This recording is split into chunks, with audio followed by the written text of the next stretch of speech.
오늘도 주시는 그 말씀으로 말미암아 우리가 새로운 희망을 얻고 회복되며 용기를 받는 귀한 말씀의 시간이 되게 하여 주시옵시고, 너희가 듣고 들으면 나의 기름진 것으로 즐거워한다고 말씀하셨사오니 이 시간도 길을 세우고 마음을 세워서 주의 말씀을 듣기로 오라오니 잊은 것으로 즐거운 것으로 채워주셔서 한없이 기쁘고 즐거운 마음으로 이전을 떠날 수 있도록 말씀으로 우리를 위로하시고 축복하시고 소망으로 인도하여 주옵소서.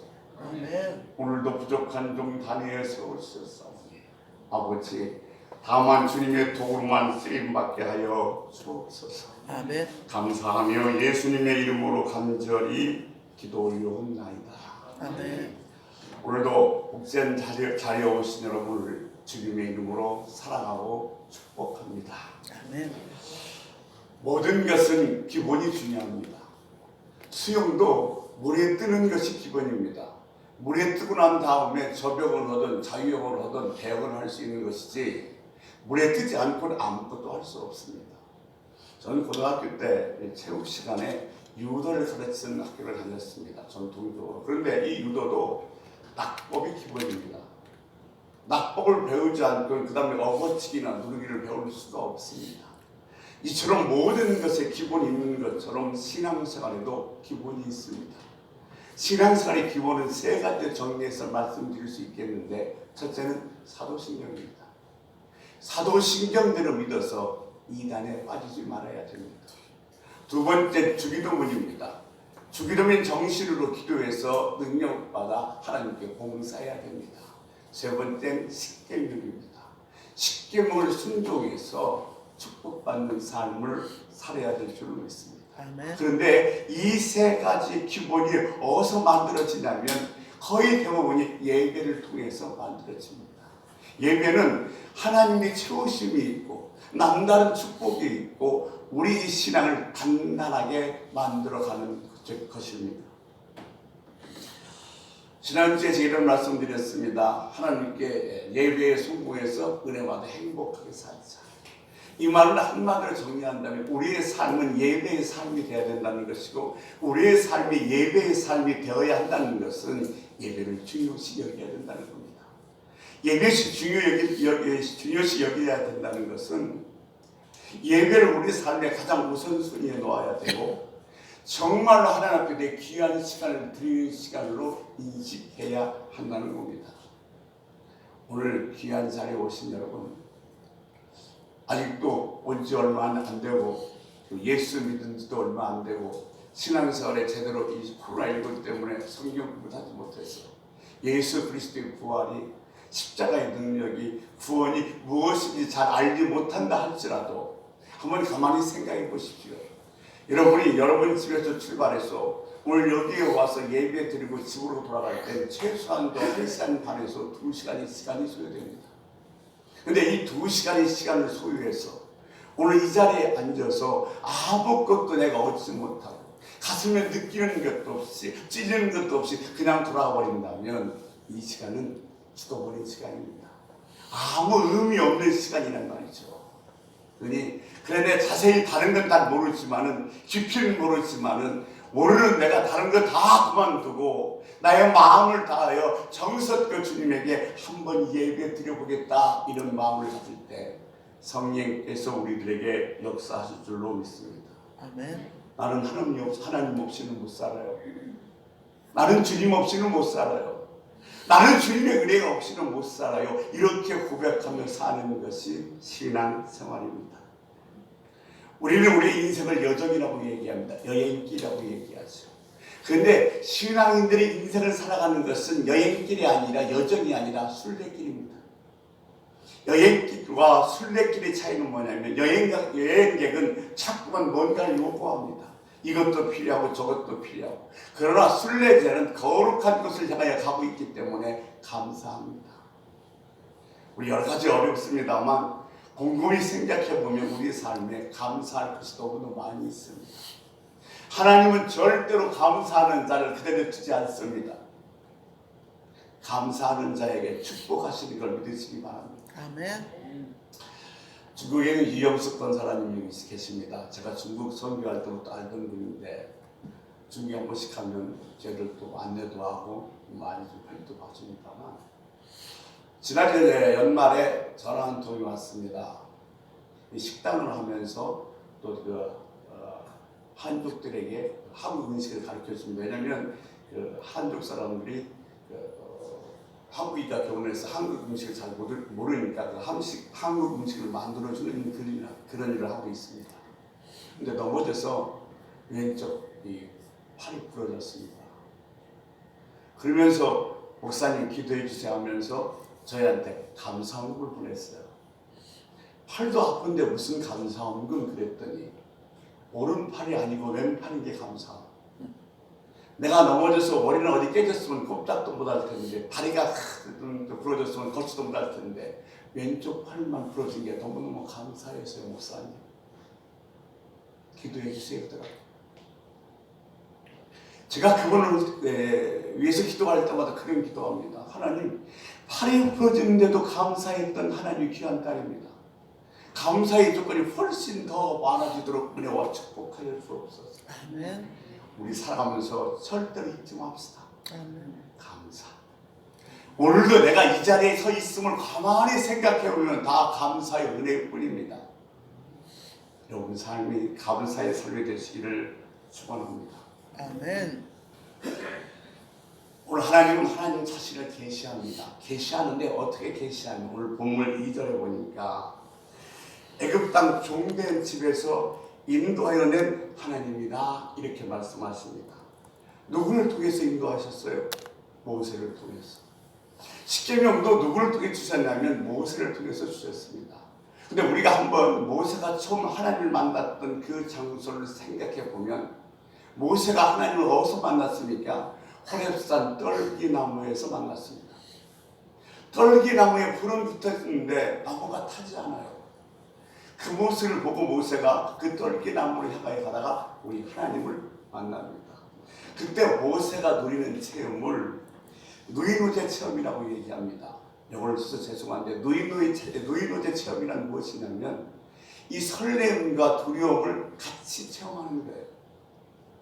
떨기나무에 불이 붙었으니 근데 그 나무가 타지 않으니 얼마나 매혹지고 설렜겠습니까? 그런 한편 나무에 불이 붙었는데 타지 않는 것 때문에 두려움도 있었을 것입니다. 신앙생활은 그리고 이런 종교의 체험은 우리 일상생활과 동떨어져서 그런 특별한 체험이 아닙니다. 우리 일상 속에서 우리 매일매일 삶 속에서 체험하는 것이 신앙 체험입니다. 우리가 매일 체험하는 생활 속의 체험은 깊이가 없어서 우리의 삶의 방향과 마음을 바꾸지 못하지만은 이 신앙적 체험은 깊이가 있기 때문에 우리의 삶의 방향을 바꿀 수 있게 되는 것입니다. 그렇다면 왜 하나님께서 하필이면 떨기나무에 임재하셨는가 하는 겁니다. 떨기나무는 히브리어로 세나 또는 스나라고 부르는데 이것은 많이 자라지 않는 나무입니다. 그래서 이 뜻은 무슨 뜻이냐면 보잘것없는 형편없는 나무라는 뜻입니다. 그래서 하나님이 드러내실 때 하나님이 누구를 통해서 역사하실 때 대단히 똑똑하거나 잘난 사람이 아니라 정말로 형편없고 보잘것없는 사람을 통해서 하나님 역사를 드러냅니다.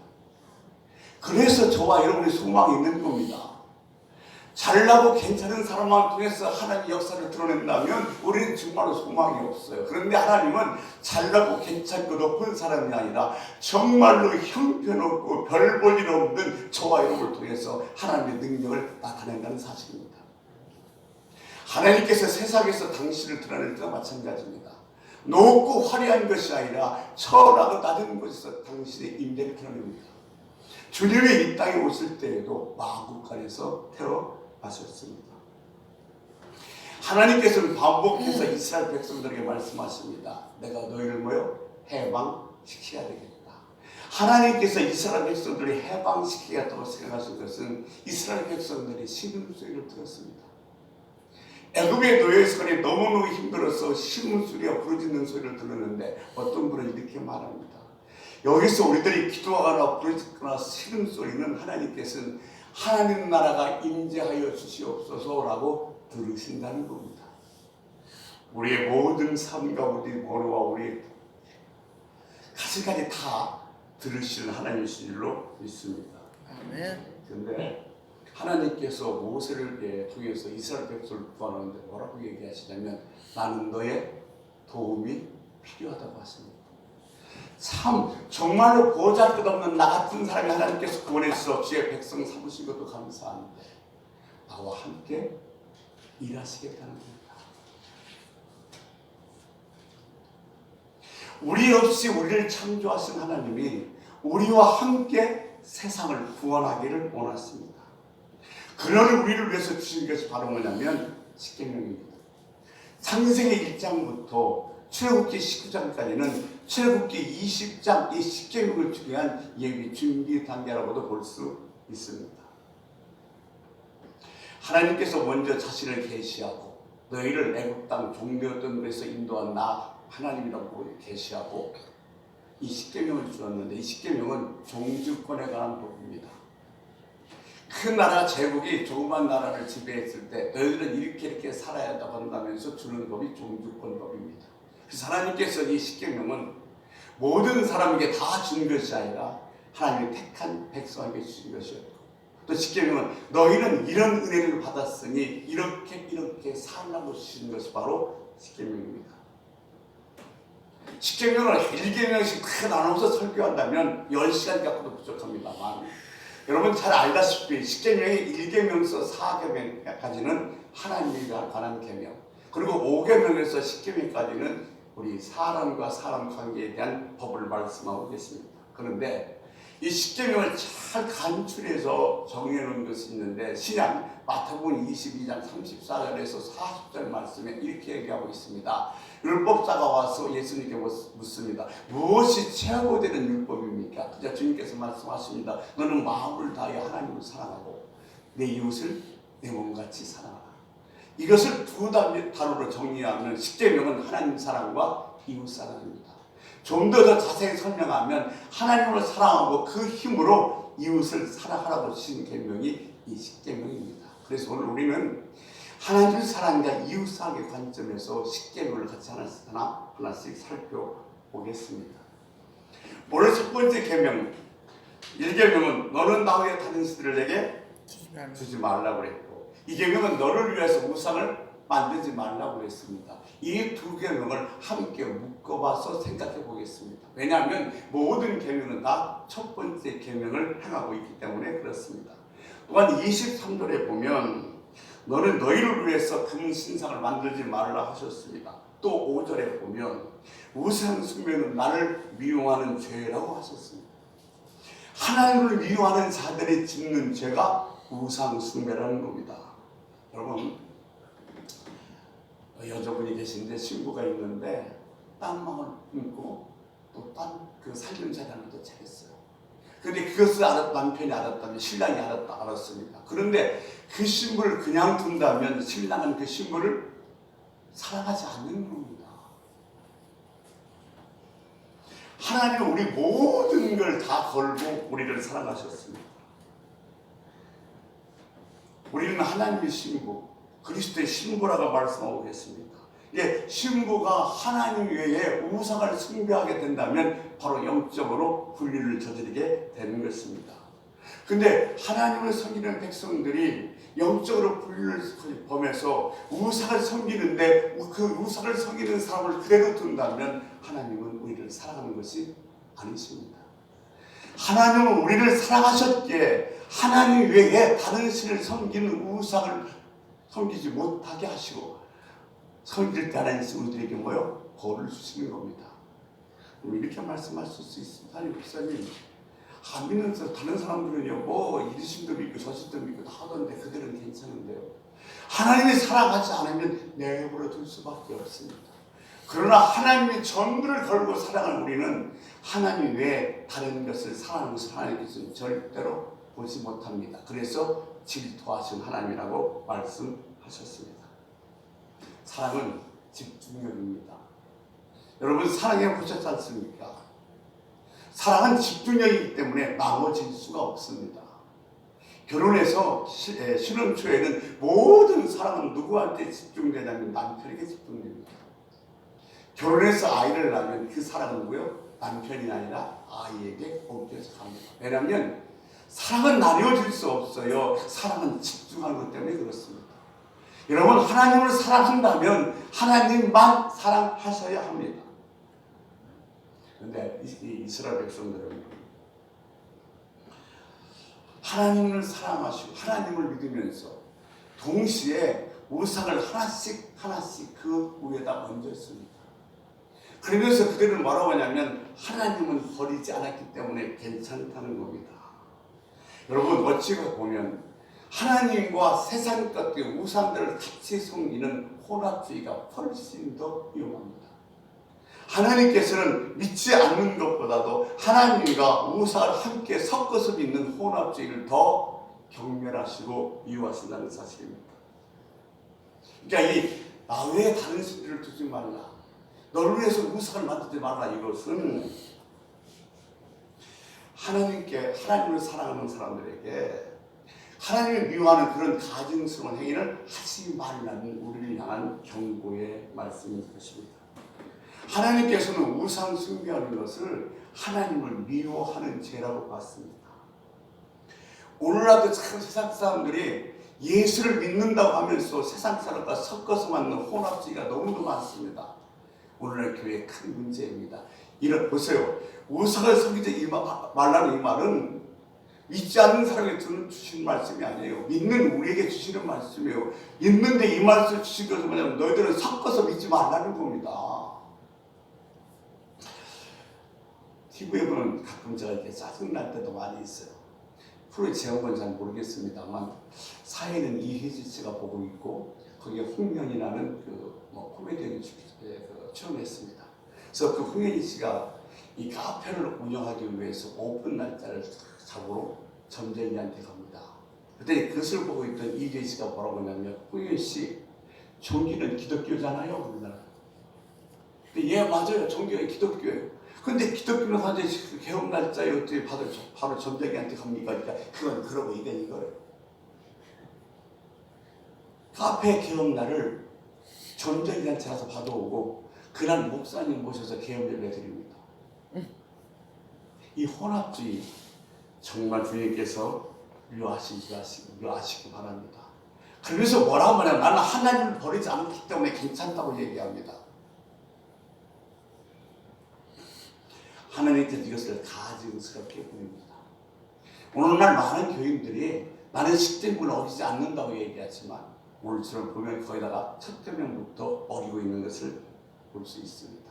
우리는 순결을 회복해야 됩니다.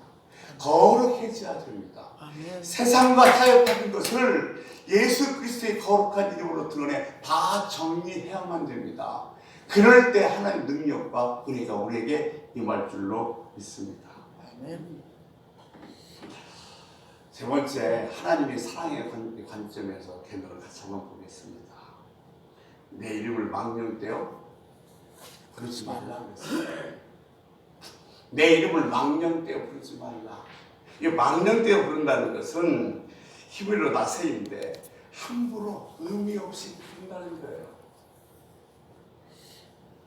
제가 어느 날 시골 길을 지나가는데 형상에서 바둑을 줍니다.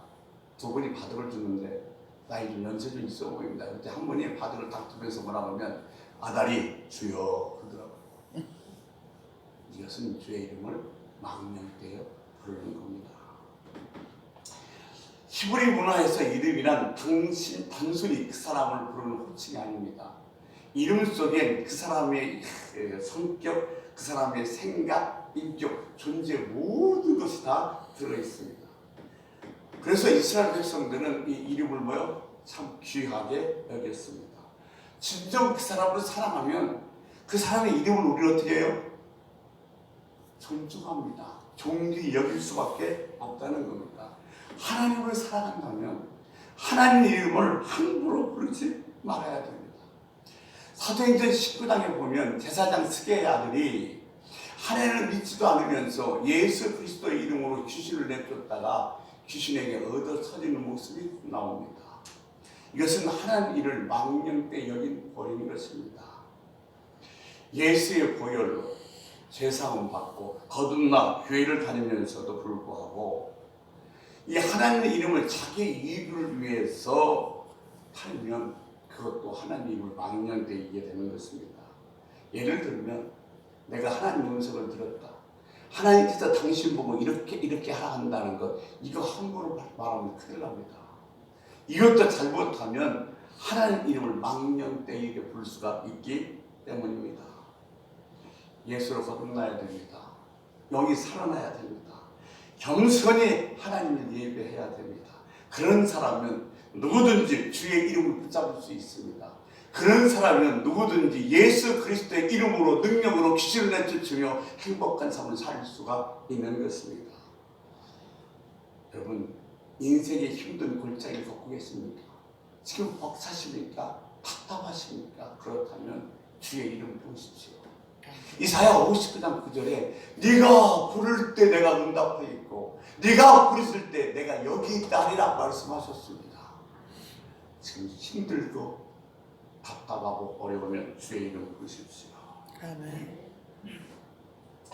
그런데 주의 이름 부를 때는 네 가지 마음에 담아서 불러야 됩니다. 감사하는 마음, 의지하는 마음, 사모하는 마음, 기도하는 마음. 이 마음을 담아서 주의 이름을 부르면 주는 반드시 응답하시고 여기 있다 말씀하실 줄로 믿습니다. 아멘. 요즘은요 그러잖아요. 주방에서 주방장도 위생부장이라고 불러야 됩니다.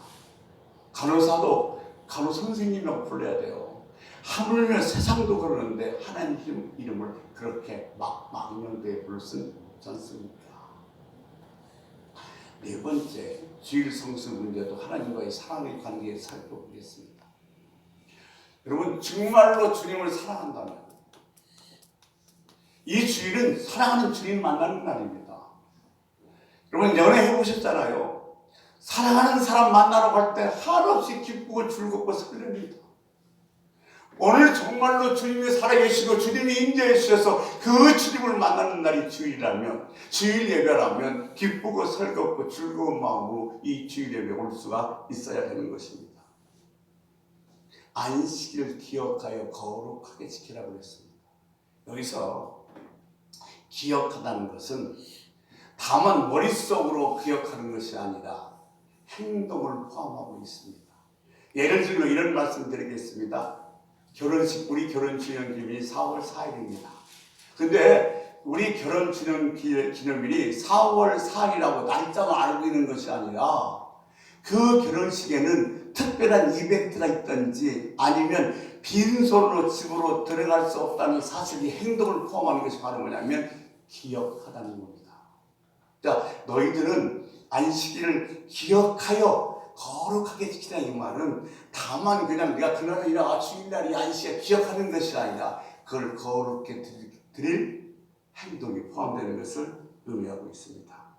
거룩하다는 것은 같으신데 이런 무슨 뜻이냐면 따로 구별했다 이 정도가 아니라 별도로 떼어서 완전하게 구별해 놓는 것, 이것이 거룩한 것입니다. 사실 하라는 것은 하고 하지 말라면 안 하면 됩니다. 이 안식일을 오늘 이사야서 58장 13절에 보냐면 너희는 오락을 구하지 말고 사랑은 말을 하지 말라고 그랬습니다. 오락을 구하지 말라면 너희들이 쾌락을 위해서 이 날에 살지 말라는 겁니다. 그리고 사사로운 말을 하지 말라는 것을 세 번이게 보면 말을 함부로 하지 말라고 그랬습니다. 이게 폭력적인 행동, 폭력적인 언어뿐만 아니라 정말 중요한 것은 폭력적인 시선이 있다는 사실입니다. 폭력적인 시선은 뭐냐면 우리가 어떻게 생각하면 막 눈을 부릅뜨고 아니면 눈을 보고 째려보는 것이 폭력적인 시선 같지만 물론 그렇죠. 근데 그 외에도 정말로 폭력적인 시선은 뭐냐면 남을 안주에도 두지 않는 겁니다. 내가 이렇게 하고는 말미암아 다른 사람이 어떻게 생각할까 없이 남을 안주에도 두지 않는 것이 바로 시선 폭력입니다. 제가 강남에서 목회할 땐 이쪽은 주공 아파트, 이쪽은 민영 아파트입니다. 생활의 경제적 차이가 엄청납니다. 또 제가 주일날 또 오는 그 권사님 지사님에게 부탁을 드렸습니다. 제발 좀 명품 좀 입고 오지 마십시오. 좋은 옷이 아니라 깨끗하고 단단한 옷이면 됩니다. 왜냐면 내가 정말 여기 막 몇천만 원짜리 못 입고 앉아있으면 뒤에 앉아서 그 모습을 보고 있던 어떤 사람은 나는 이 나이에 무슨 꼴이야 저런 옷도 못 입어보고 나를 비관하며 자기를 정말로 비하시킬 수 있기 때문에 그런 옷들 입고 오지 말라고 부탁했습니다. 왜냐하면 내가 이것을 입으로 말미암아 다른 사람이 어떤 생각을 가질까 다른 사람의 시선을 의식해야 됩니다. 이게 다른 사람의 시선을 전혀 의식하지 않는 것, 다른 사람을 안쪽에 넣는 것, 이것이 바로 시선 폭력입니다. 여러분, 안쪽에 두고 살아야 됩니다. 내가 이렇게 말함으로, 내가 이것을 입음으로, 내가 이렇게 행동함으로 다른 사람에게 어떤 영향을 줄까 이것을 생각하면서 살아야 된다는 겁니다.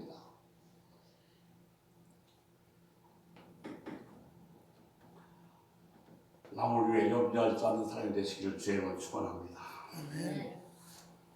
다른 사람이 안쪽에 넣는 것, 폭력임을 잊지 마시기 바랍니다. 하라는 것은 뭐냐면 즐거워해야 됩니다. 안식을 즐거워해야 됩니다. 여러분 우리 안식일날 예배하는 걸 즐겁게 드려야 됩니다. 예배는 우리 신앙인들의 핵심입니다. 강조하고 또 강조해도 더 강조하고 싶은 것이 예배 이야기입니다. 그런데 이 예배를 할 수 없이 억지로 마저 못해서가 아니라 정말로 즐겁게 드려야 됩니다. 하라는 것은 어떻게 하라고요? 즐겁게 해야 됩니다. 여러분 안식일을 여러분 삶 속에서 이 주일을 여러분 한 주간 삶 속에서 제일로 즐거운 날로 삼으십시오. 그렇게 삼는 자에게는 하나님께 반드시 은혜가 있을 줄로 믿습니다. 아멘. 두 번째 쉼이 있어야 됩니다.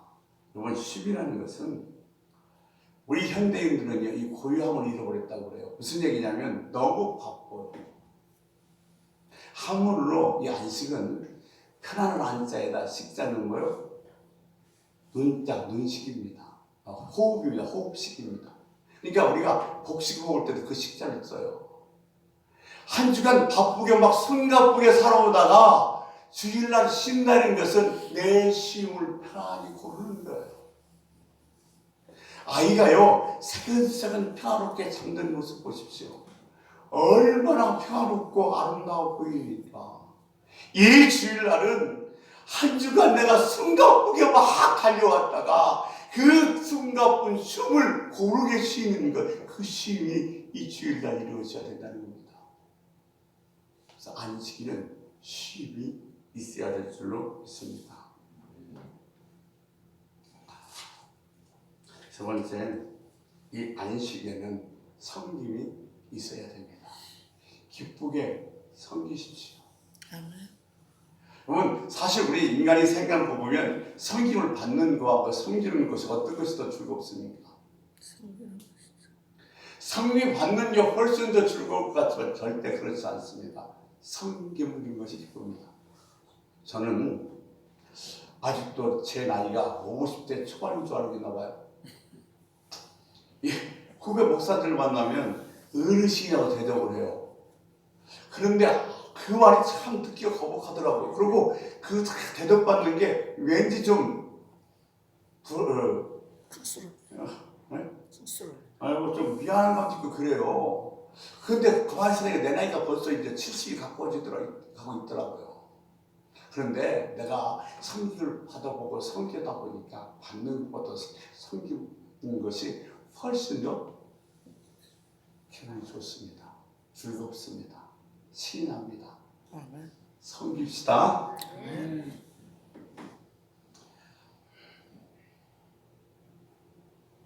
자, 근데 오늘 우리가 지키고 있는 것은 안식일이에요, 주일이에요? 네? 오늘 우리는 주일을 지키고 있습니다. 근데 지금 성경 10계명에서는 안식일을 지키라고 했는데 이 안식일에 대한 그 의미를 영적인 의미와 역사적 의미를 한번 살펴보도록 하겠습니다. 자, 이 안식일은 이스라엘 백성들에게는 세 가지 법이 있었습니다. 첫 번째는 뭐냐면 시민법입니다. 이 시민법은 국가를 위해서 유지하기 위해서 필요한 법입니다. 자, 예를 들면 도피성이고 남용 환자들은 진 밖으로 보낸다는 것, 이런 죄를 지으면 돌로 때려주라, 이런 것을 말하면 나라를 지키기 위해서는 법, 이것이 바로 시민법입니다. 두 번째는 도덕법입니다. 도덕법은 뭐냐면 하나님의 성품 우리의 삶 속에서 살아가기 위해서 가르치는 법이 도덕법입니다. 구약의 율법이 시작해서 주님께서는요 계속해서 강조해서 말씀하고 계신 바로 이 도덕법입니다. 그런데 세 번째는 뭐냐면 의식법입니다. 의식법은 장차 있게 될 것을 미리 여기서 예증하는 것, 예표하는 법이 바로 뭐냐면 의식법입니다. 자, 대표적인 것이 구약의 제사법입니다. 오늘날 우리는 제사를 지내지 않습니다. 제사를 지낼 때는 반드시 제물이 필요했는데 예수 그리스도께서 십자가에서 죽으시는 말미암아 더 이상 우리는 제물이 필요 없고 제물 대신 오늘날 뭘 드리고 있어요? 예배를 드리고 있는 것입니다. 그래서 제사법은 더 이상 우리에게 적용되지 않는 겁니다. 우리 6월절을 지키지 않습니다. 왜냐하면 6월절은 어린 양의 잡아서 그 피를 문설주에 발려서 하나님의 징계가 건너뛰게 만들었다는 것이 6월절입니다. 근데 예수 그리스도께서 십자가에서 죽으신 말미암아 그 보혈의 피로 우리 죄가 다 사해졌기 때문에 더 이상 6월절을 지킬 필요가 없게 되는 겁니다. 그래서 이 안식일은 오늘날 우리가 지키고 있는 이 주일에 예표하는 의식법이라는 겁니다. 이것이 영적인 의미고 역사적 의미는 이런 의미를 띠고 있습니다. 주 132년에 이스라엘 백성들의 로마의 합정이 더 이상 되지도 못해서 해방운동을 벌였습니다. 독립운동을 벌였습니다. 그러니까 전세가 좀 분열하자 이 로마인들이 본국에다가 구원복을 요청해서 엄청난 큰 전쟁이 일어났고 그로 말미암아 유대인들은 60만 명이 죽었습니다. 로마인들도 상당히 많이 죽었습니다. 그러자 그 로마 황제가 지금도 이 예수 믿는 사람들을 핍박하기 시작하는데 두 가지 못하게 했습니다. 할례를 못하게 했고 안식일을 지키지 못하게 했습니다. 그러자 이 그리스도인들은 안식일은 금요일 오후부터 토요일까지인데 안식일을 지키지 못하게 되자 주님께서 부활하신 첫날 주일을 지키기 시작했습니다. 근데 주일을 지키기 시작하다 로마 정부에서 그들을 핍박하지 않는 이유는 뭐냐면 주일이 영어로 썬데이인데 그 주일날 그들이 로마는 태양신을 섬깁니다. 그걸 또 태양신을 섬기지 않고 그들을 핍박하지 않고 그대로 내둬서 그들부터 주일을 지키게 되었다는 것이 역사적 의미입니다. 자, 하나님께서 5번째 계명은 뭐냐면 내 부모를 공경하라고 했습니다.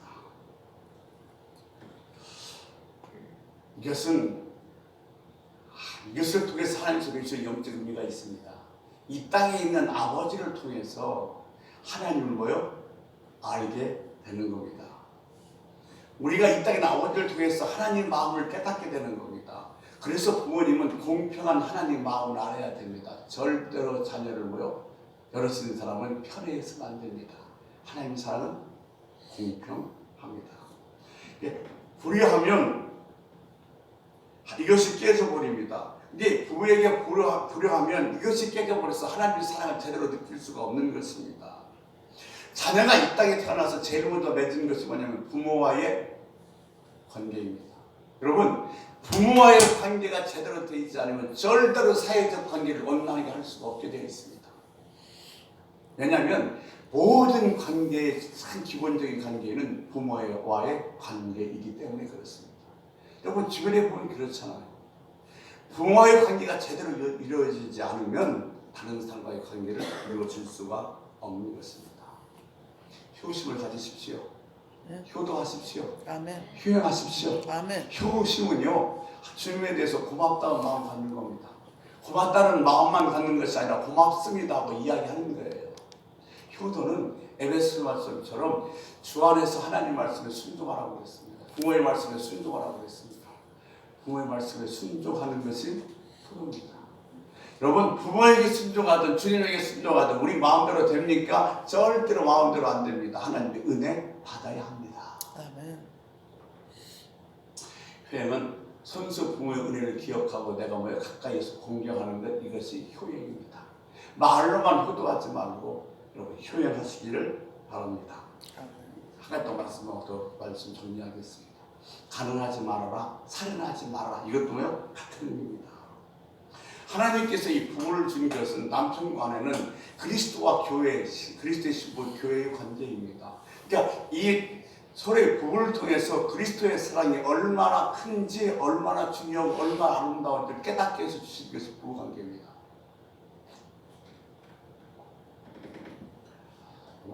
영적으로 타락하면 성적으로도 뭐요? 타락할 수밖에 없습니다. 사이의 종교들이 그렇게 다 음란한 이유는 뭐냐면 영적으로 타락했기 때문에 그렇습니다.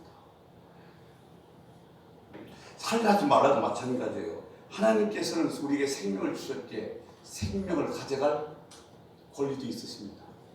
그런데 오늘날 지금 저와 여기에 있다는 것은 하나님이 살려주셨기 때문에 있는 것이고, 살려주신 이유는 하나님이 우리에 대한 계획과 하나님의 하실 일이 있기 때문이라는 겁니다.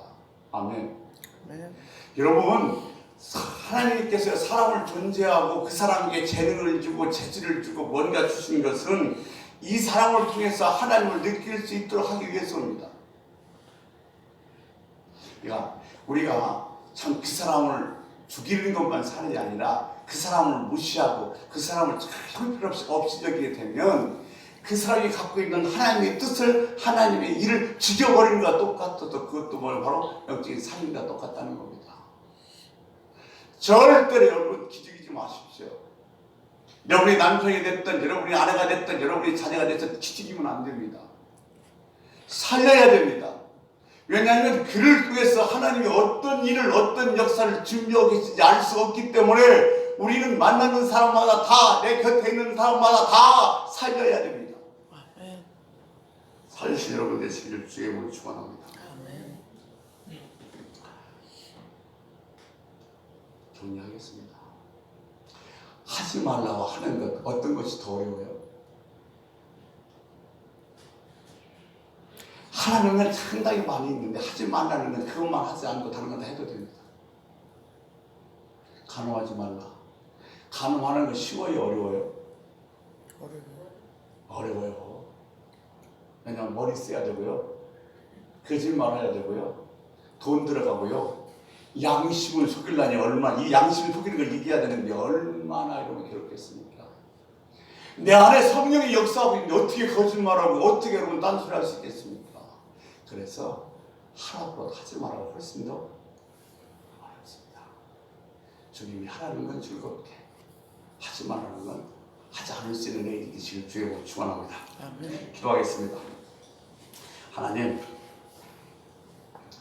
이 구원받은 백성들에게 주신 이 십계명이 내가 하나 잘 지키므로 말미암아 지키는 걸로 끝나는 것이 아니라 그것이 나비 효과를 일으켜서 우리 가정과 이 나라를 살릴 수 있다는 사실을 깨달아 하나님 말씀의 십계명을 잘 지켜서 나를 통해서 나의 가정이, 나의 주변들이 다 살아나는 복된 하나님 사람의 삶을 살게 하시옵소서. 예수님의 이름으로 기도 올리옵나이다. 아멘. 찬송가 50장 부르면서 준비한 예언을 드리도록 하겠습니다.